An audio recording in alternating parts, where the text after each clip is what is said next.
जटाटवी गलज्ज्वलप्रवाहपावितस्थले गले वलम्ब्य लम्बिताम्बुजङ्गतुङ्गमालिकाम् डमड्डमड्डमड्डमनिनादवड्डमर्वयं चकार चण्डताण्डवं तनोतु न शिवः शिवम् जटाकटाह सम्भ्रम भ्रमन्निलिम्प निर्झरी विलोलविच्चिवल्लरी विराजमानमूर्धनि धगद्धगद्धगज्ज्वल ललाटपट्टपावके किशोरचन्द्रशेखरे रतिः प्रतिक्षणं मम।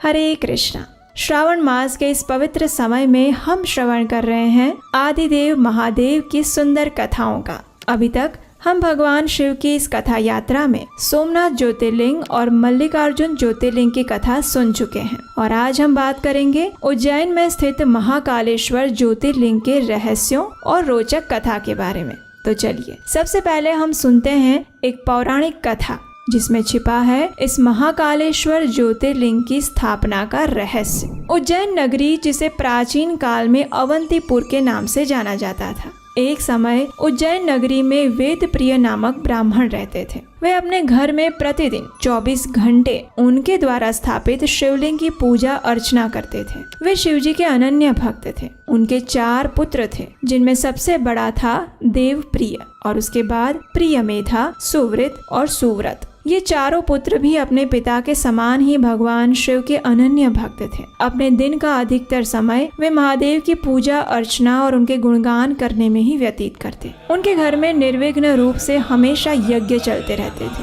भगवान शिव की आराधना के फल स्वरूप उन्होंने ऐसी सद्गति प्राप्त कर ली थी जो कि संतों को भी दुर्लभ होती है। उनके पुण्य प्रभाव और निरंतर चलने वाले यज्ञ के कारण अवंतीपुर भी हर प्रकार से फल फूल रहा था। दूसरी ओर पास में ही रत्नमाल पर्वत पर दूषण नामक एक राक्षस रहता था। उसने ब्रह्मा जी की घोर तपस्या की और उनसे युद्ध में सदा विजयी रहने का वरदान प्राप्त किया। अब उसने अपनी शक्ति का दुरुपयोग करना शुरू कर दिया। उसने तीनों लोकों पर अपना प्रभुत्व स्थापित कर दिया, देवताओं को स्वर्ग से निकाल दिया और इस प्रकार वो त्रिभुवन का स्वामी बनकर क्रूरता पूर्वक राज करने लगा। किसी भी स्थान पर देवी देवताओं की पूजा हो या वैदिक यज्ञ हो, वो उसे बिल्कुल मान्य नहीं था, क्योंकि वो जानता था कि अनेक वैदिक यज्ञ में दी जाने वाली आहुतियां ही सभी देवताओं की शक्ति का स्रोत हैं। इसलिए उसने निश्चय किया कि वो कहीं पर भी कोई यज्ञ नहीं होने देगा ताकि देवता निष्क्रिय पड़ जाएं।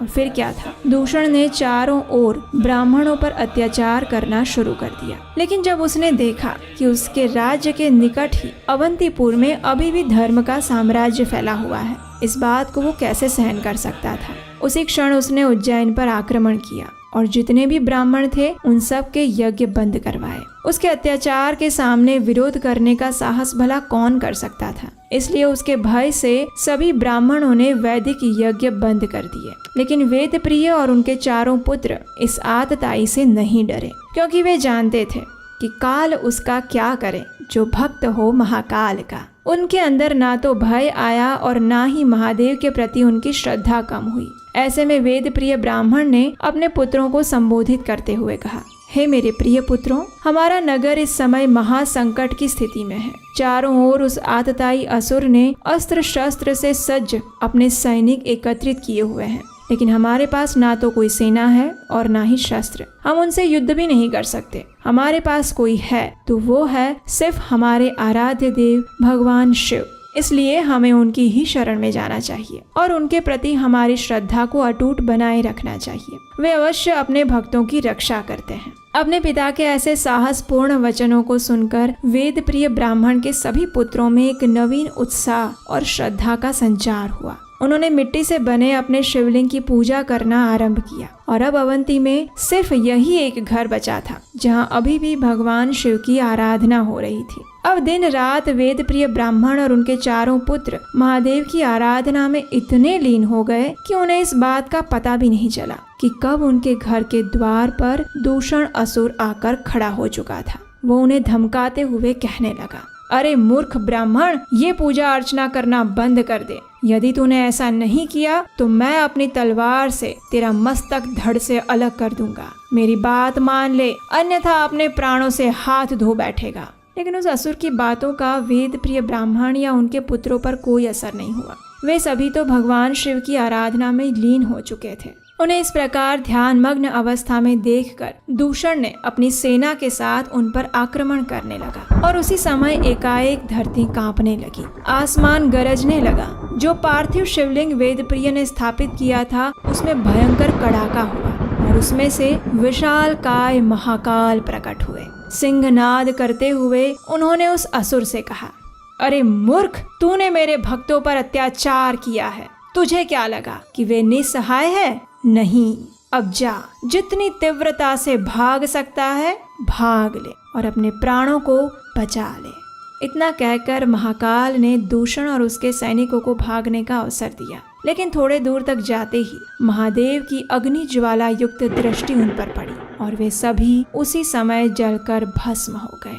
त्रिलोक पर शासन करने वाला दूषण असुर अब राख का ढेर बनकर पड़ा हुआ था। असुर का नाश होते ही देवतागण आकाश से पुष्प वर्षा करने लगे। चारों ओर मंगलमय ध्वनि और दुंदुभियां बज उठी। ब्राह्मण पुत्रों की भक्ति और निर्भयता से प्रसन्न होकर महाकाल ने उनसे कुछ वर मांगने के लिए कहा और तब वेद प्रिय ब्राह्मण ने महादेव से विनती की, हे शंभु, आपके दर्शन मात्र से हमारी सभी मनोकामनाएं पूर्ण हो गई है। हमारी यही इच्छा है कि आप हमें इस भौतिक जगत से मुक्ति प्रदान करिए और दूसरा ये कि जिस शिवलिंग की हमने आराधना की है और जिसमें से आप प्रकट हुए हैं उसमें आप सदा सदा के लिए विराजमान रहिए और सृष्टि के जीवों का कल्याण करें। जो भी आपकी शरण में आए आप उनकी रक्षा करिए। महादेव ने ब्राह्मण की मनोकामना को पूर्ण करते हुए अपने तृतीय प्रकाश स्तंभ महाकालेश्वर ज्योतिर्लिंग के रूप में उसी स्थान पर उज्जैन में अपना निवास स्थान बना लिया।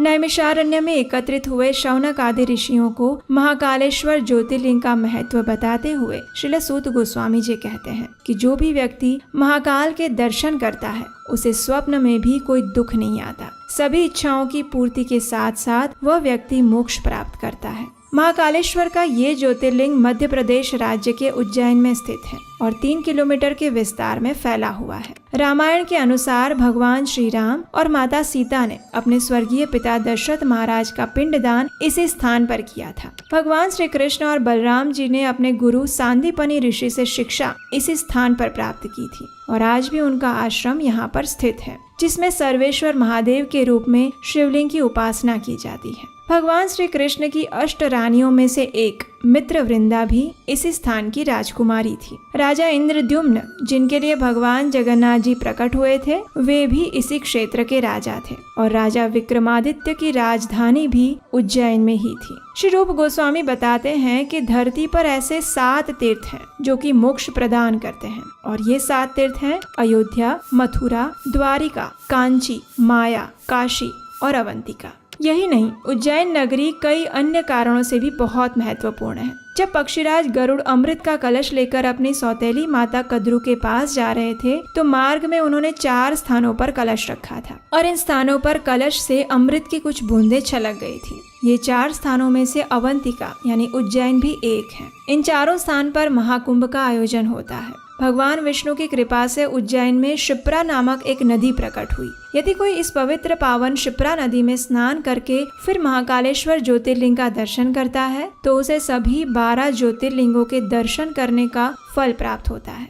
जब राजा विक्रमादित्य अपनी राजधानी अवंतिका में निवास करते थे तो उन्हें यह अनुभव हुआ कि साक्षात महाकाल यहाँ विराजमान है। इसलिए उन्होंने घोषणा की कि उज्जैन के राजा वे नहीं बल्कि महाकाल है। इसके पश्चात राजा विक्रमादित्य केवल दिन के समय ही उज्जैन नगरी में रहकर अपना राजपाट का कार्य करते और सूर्यास्त होते ही शयन करने के लिए उज्जैन से प्रस्थान कर जाते। उनके वंशजों ने भी इस प्रथा का अनुगमन किया। उज्जैन में स्थित महाकालेश्वर ज्योतिर्लिंग का ये मंदिर विश्व में एकमात्र ऐसा मंदिर है जहाँ दक्षिण मुखी शिवलिंग स्थापित है। यहाँ भस्म आरती की विशेष परंपरा है जो अपने आप में बहुत अनोखी है। यहाँ प्रतिदिन भगवान शिव को विभिन्न रूपों में सुंदर श्रृंगार किया जाता है। इस भव्य मंदिर में महादेव के तांडव नृत्य को दर्शाते हुए 108 विशाल स्तंभ है। ये मंदिर इस ब्रह्मांड के केंद्र बिंदु पर स्थित है और इसका प्रमाण ये है कि उज्जैन से सोमनाथ की दूरी है 777 किलोमीटर, ओमकारेश्वर की दूरी है 111 किलोमीटर, भीमाशंकर की दूरी है 666 किलोमीटर, काशी विश्वनाथ, बैजनाथ और मल्लिकार्जुन की दूरी है 999 किलोमीटर, केदारनाथ की दूरी है 888 किलोमीटर, त्र्यंबकेश्वर और घुश्मेश्वर की दूरी है 555 किलोमीटर और रामेश्वरम की दूरी है 1999 किलोमीटर। ये आंकड़े यही कहते हैं कि उज्जैन न सिर्फ भारत का बल्कि संपूर्ण ब्रह्मांड का केंद्र बिंदु है। और इस बात का प्रमाण वराह पुराण में भी मिलता है कि महाकालेश्वर ज्योतिर्लिंग संपूर्ण ब्रह्मांड की नाभि पर स्थित है। तो ये थी आज की महाकालेश्वर ज्योतिर्लिंग की सुंदर पौराणिक कथा और कीर्ति पताका। इस प्रकार महादेव के अगले ज्योतिर्लिंग की कथा लेकर हम कल आएंगे और तब तक के लिए अगर आपको हमारे द्वारा किया जा रहा वैदिक ज्ञान का ये प्रचार अच्छा लग रहा है और अगर इसमें आप हमारी कुछ सहायता करना चाहते हैं तो आप हमारे आने वाले प्रोजेक्ट कृष्णायन के लिए अपना आर्थिक योगदान भेज सकते हैं। श्रीमद् भागवतम पुराण से मूल रूप में ली गई भगवान श्री कृष्ण की बाल लीलाओं को दर्शाता हुआ इस एनिमेशन स्टोरी प्रोजेक्ट के लिए सहायता भेजने के लिए स्क्रीन पर नंबर दिया गया है। तो आइए इस श्रावण मास में भगवान भोलेनाथ की महिमा को अपने सभी मित्रों और परिवारजनों को शेयर करते हैं, इस वीडियो को अधिक से अधिक लोगों तक पहुंचाकर, और भगवान महाकालेश्वर से परम भगवान श्री कृष्ण की शुद्ध भक्तिमय सेवा की याचना करते हैं। हरे कृष्ण।